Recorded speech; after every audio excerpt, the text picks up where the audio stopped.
Hey, how's it going? So I have a few cards, and I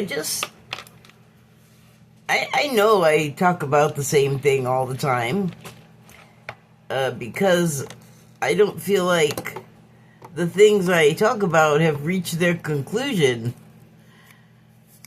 So anyway, I was thinking about, I've talked about this fairly recently, like at least a couple of months ago, where it was like maybe the general concept of what's normal is not, and actually we're sort of have been blind to a lot of what's been very craftily placed right in front of us that's just kind of terrible. And I was thinking about how there's a lot more sex and violence on, like, primetime television. And I don't have kids or anything, and it's not like I think that kids should be exposed to that the way that it is so prominently out there, as opposed to when I was a kid, when well,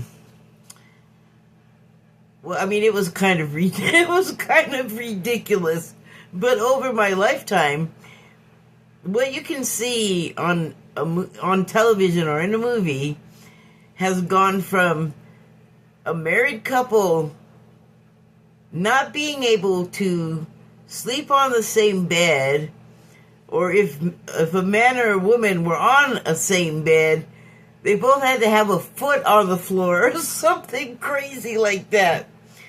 So, as a child, you're looking at that, and I didn't know that's why that was at the time. I was just like, why aren't they in the same bed? But I was like, what are they doing with their feet?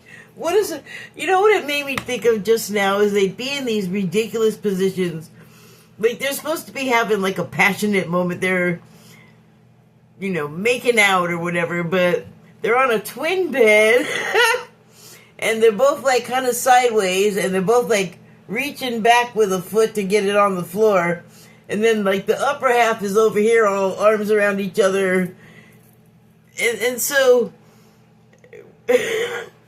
I was going to describe that, and what came to mind, maybe it's not so odd, but what came to mind was the fantastic position Nixon's secretary claimed that she had to be in because she couldn't put somebody on hold like a normal receptionist. And I don't know, she turned on the recorder, she turned it off or whatever, I'm not sure, but it always sounded like bullshit. When she demonstrated the position, it did kind of look like you're not allowed to put both feet on the bed. You gotta, or, off the floor. You gotta have one foot on there.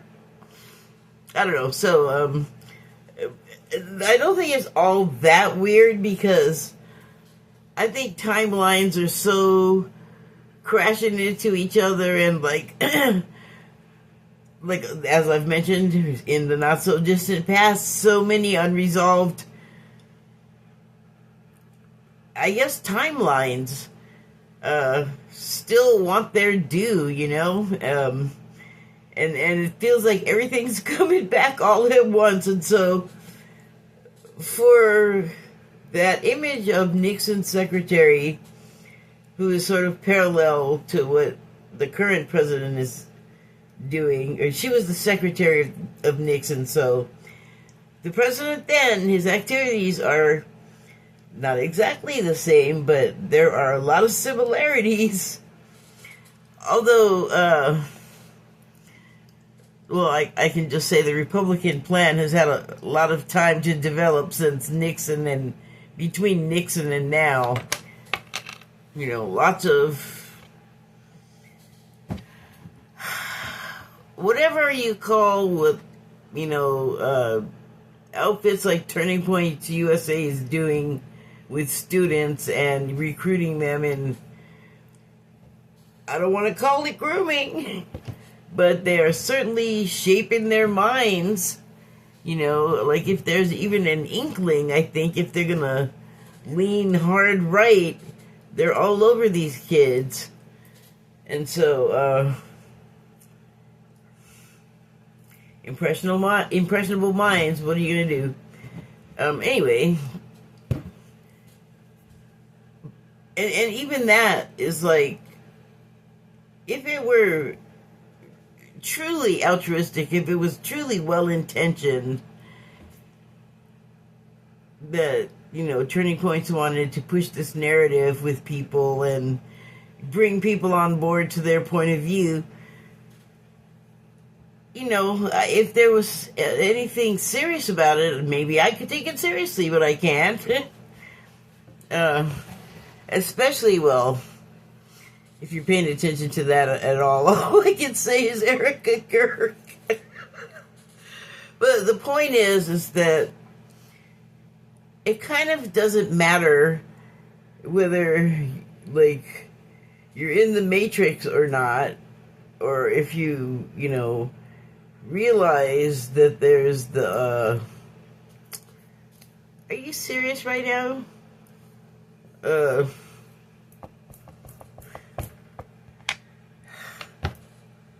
What is the name of it? Oh my God, it just fled out of my mind. I am picturing it.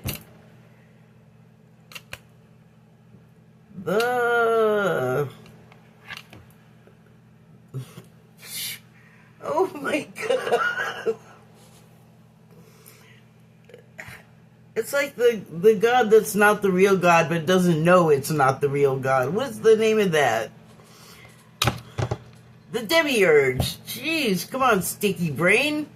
So, it's like, it doesn't matter if you're, like, in the Matrix or not in the Matrix, because what does matter is how you act in whatever place you perceive yourself to be in.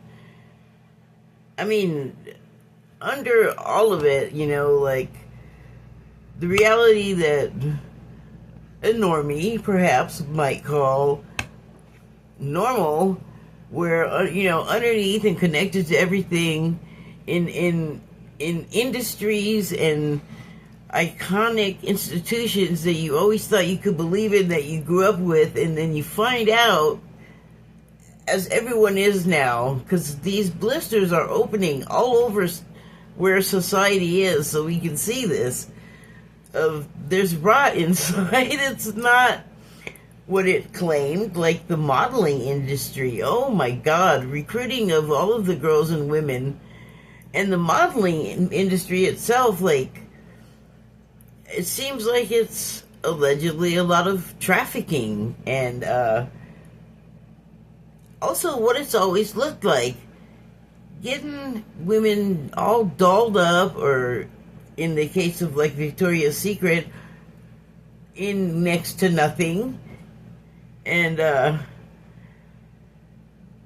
made up and hair done and everything, like, just made all beautiful. For what purpose? To be looked at. And I'm gonna go with mainly men here are driving this. 1 second.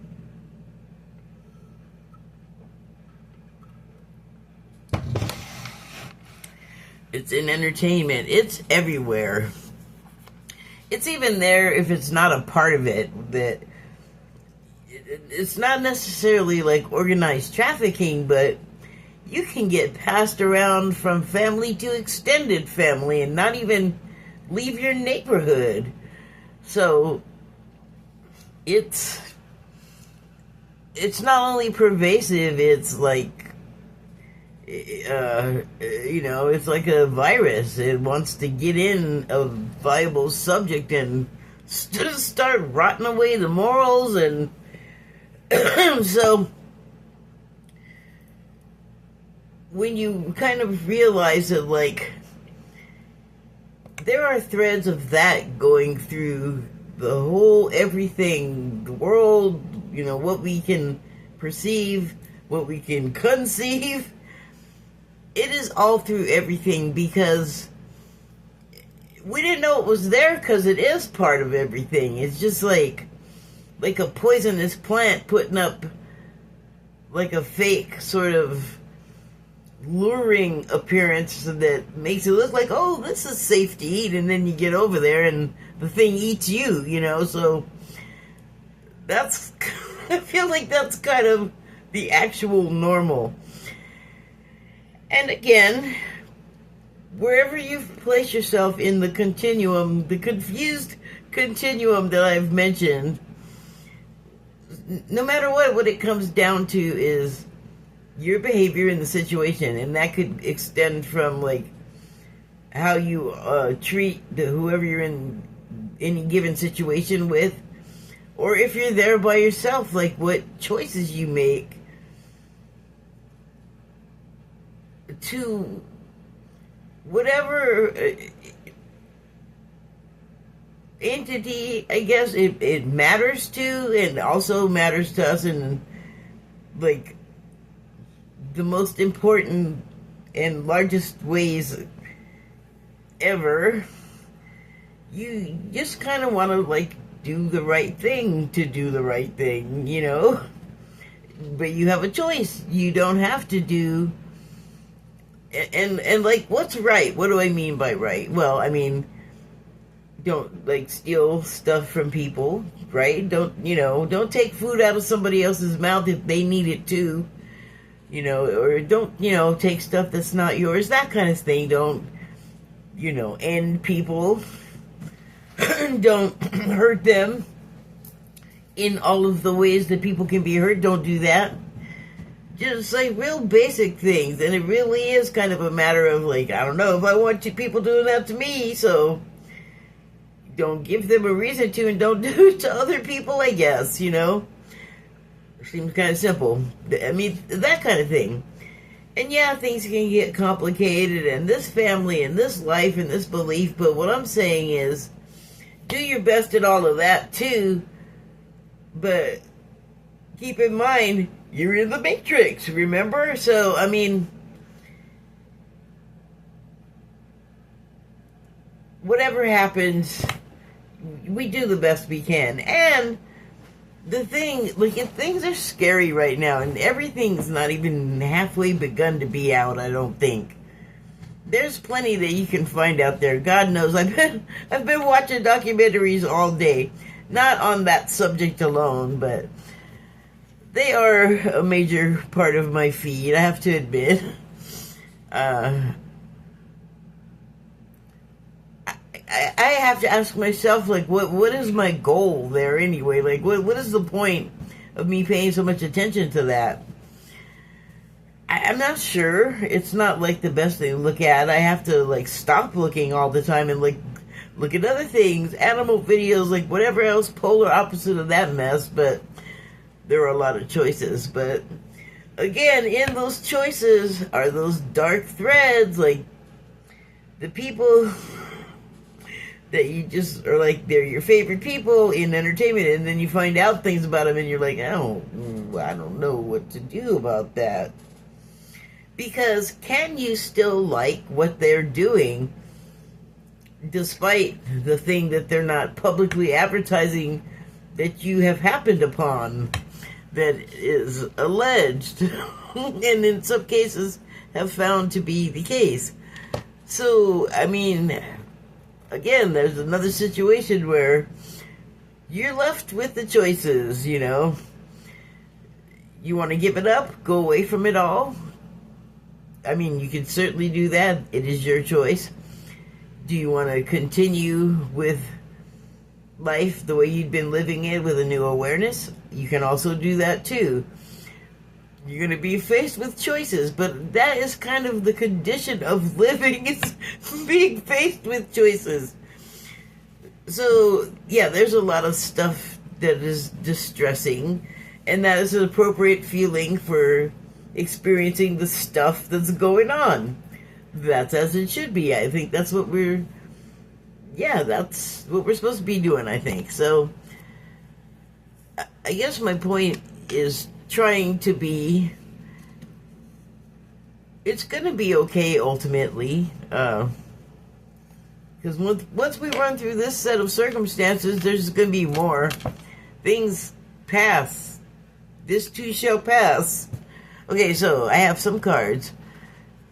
The first one is from the Declarations of Mary Magdalene, and it says, "We generate our vibration within our heart center to share with the world as one."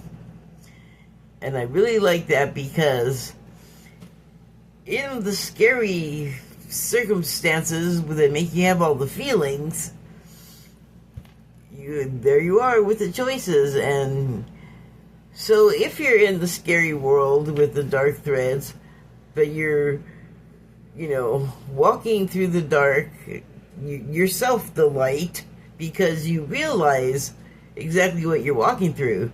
And there's only an extent that you can remove yourself, because it is the world we live in. So, I mean, the way you perceive it and face it, again, more choices. But if you, regardless of all of the choices, your underlying foundational choice is to share the vibration that you generate, like most truly and from your heart, as a good vibration, that is a really good thing to do, and rather than generating fear or anxiety or getting too whipped up about things in your life. Like, I don't know if I said it or wrote it in the comments of the last video, but none of this is personal. Like, it's not like out to get you. In fact, basically you ordered this up. And so,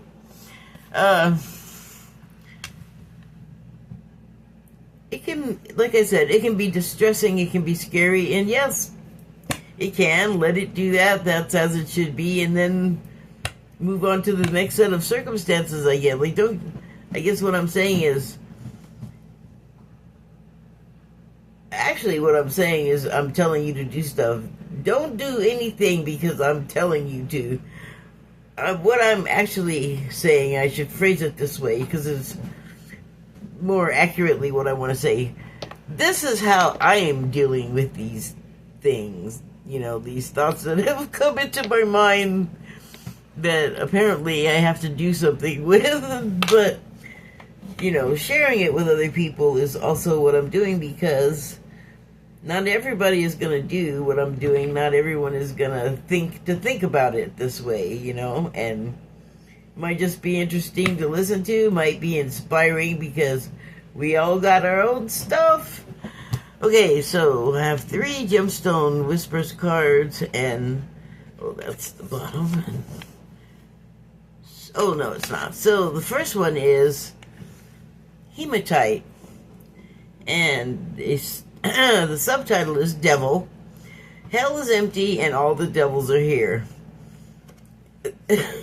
So that makes me think of, like, the unresolved issues, because what I'm thinking of is, like, the KKKs that didn't get to make the world KKK world, and instead, I guess it's all woke instead. Or, it didn't get to be total religion world. Or, whatever it is, like Civil War, the ones that lost, they want to still fight that, and so that's, I guess, here again, and just all kinds of things like that, like,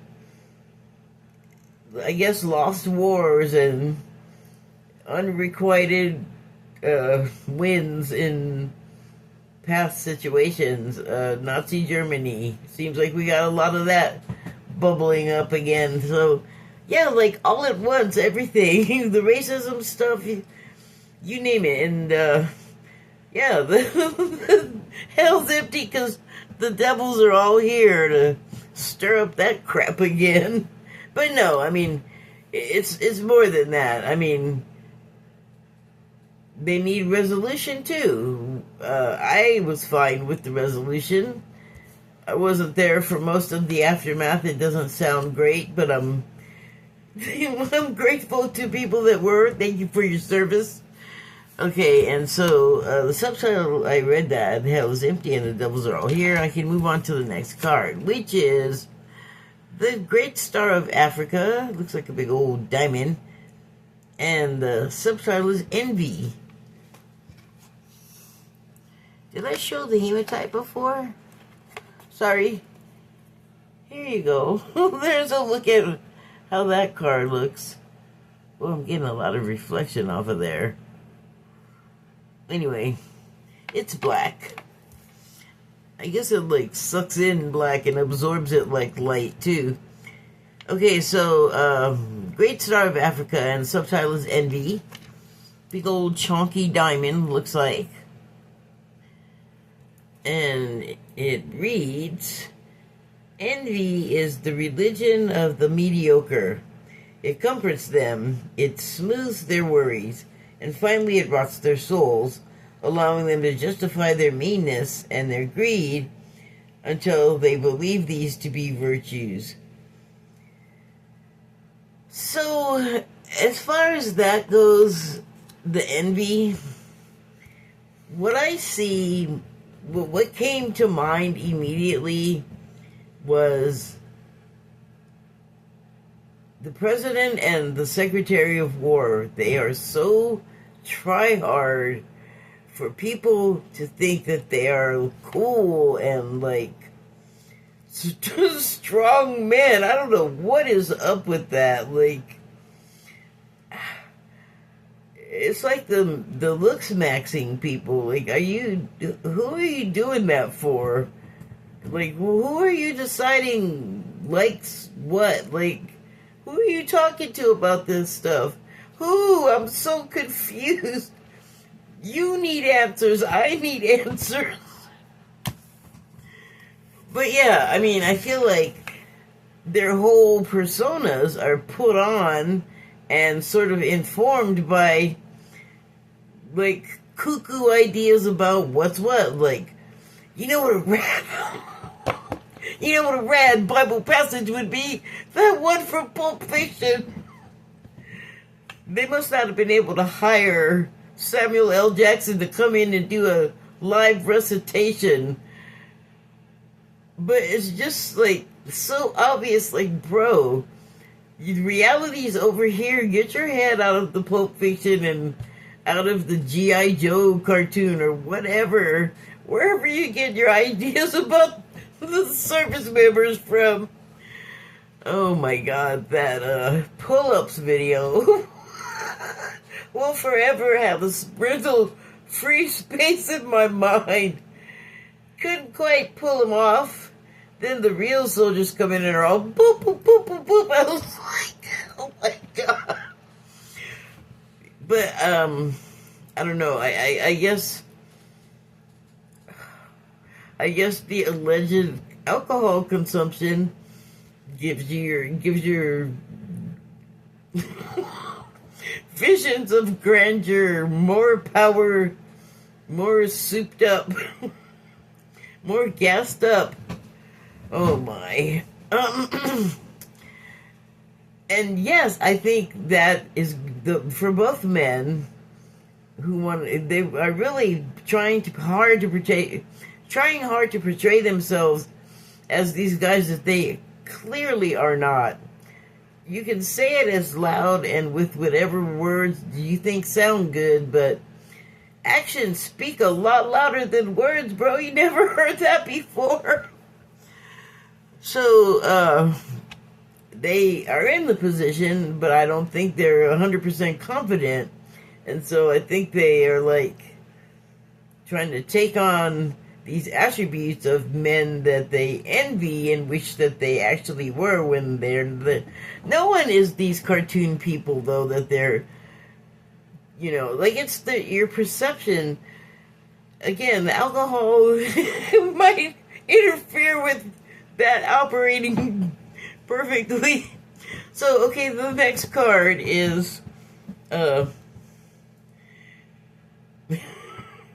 Pietersite. It sounds like it's from the Netherlands. Here's a look at it. See, I don't know how to pronounce that quite. And so it's beautiful. It looks like cracks with lava inside the stone or something. So the subtitle is Direction, and it reads, if you don't know where you're going, any road will take you there.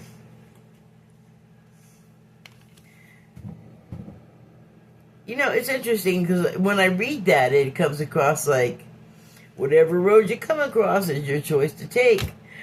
But the thing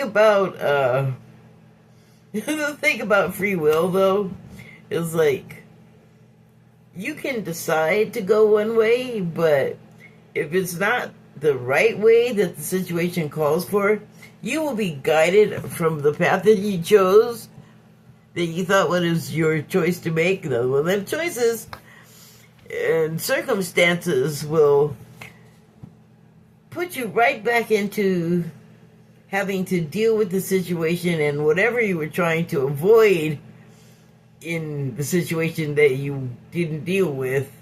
You know what I'm saying? Like, I really feel like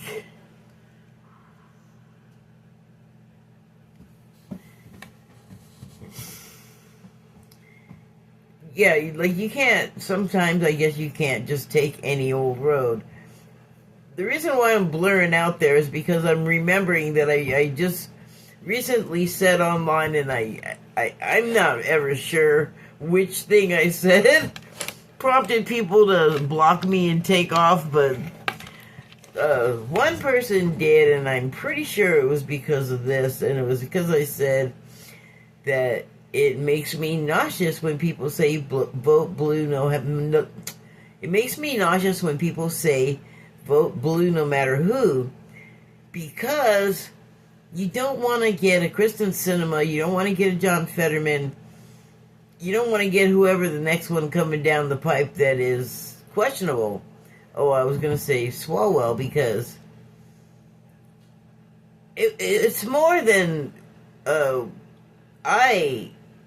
not, like, I don't live in that state, so he doesn't directly affect me. But I thought he was one of the good ones.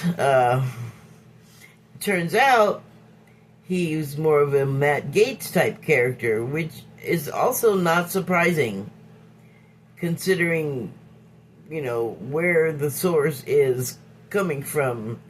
And so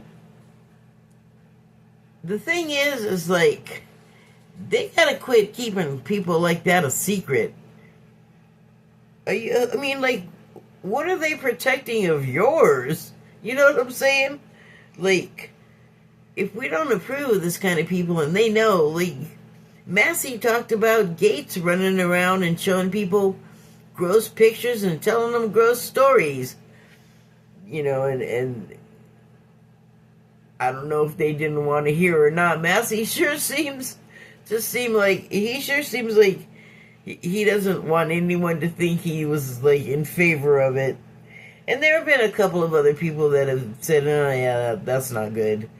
So why not, like, come on, guys. We expect more from you as politicians. Like, you get a lot of perks. You get a lot of, like, good things the average person doesn't get. And so you forget who you were or something. You gotta, like, share this stuff with the public. You can't be, you know, covering for a complete pervert, or I don't even know. I don't even really want to know anymore. I'm just like, I'm not that surprised. And I don't know how much of that was, like, required of him to do to acquire his position. Sometimes these guys sound like they're so enthusiastic to be doing the thing that society would frown on. Ha! Society. It has its own dark threads winding through. Okay, so on that dark note, regardless of what happens, these times are going to have a conclusion. Things are going to come to an end. Things are going to change. You can expect that much, at least, you know? That much you can sort of rely on.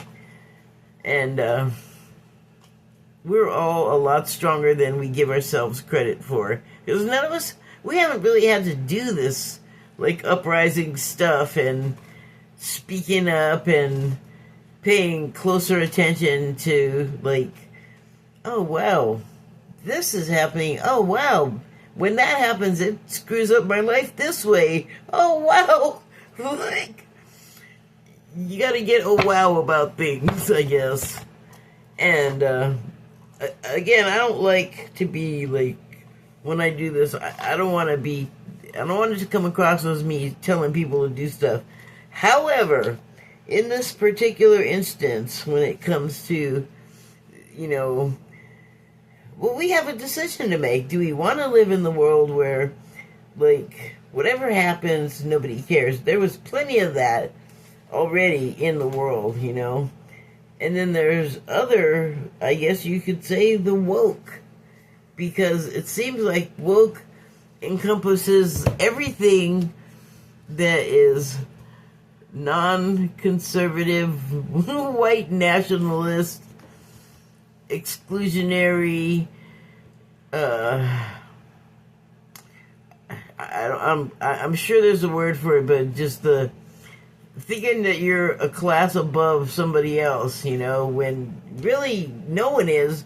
Doesn't matter how many zeros are like in your bank account, some, or, you know, how rich you are, and blah, blah, blah. Take all of that away from a person, and you know what you got left? A person. Just another person. So, yeah, I don't think any of us are magic like that. Anyway, thank you and good night.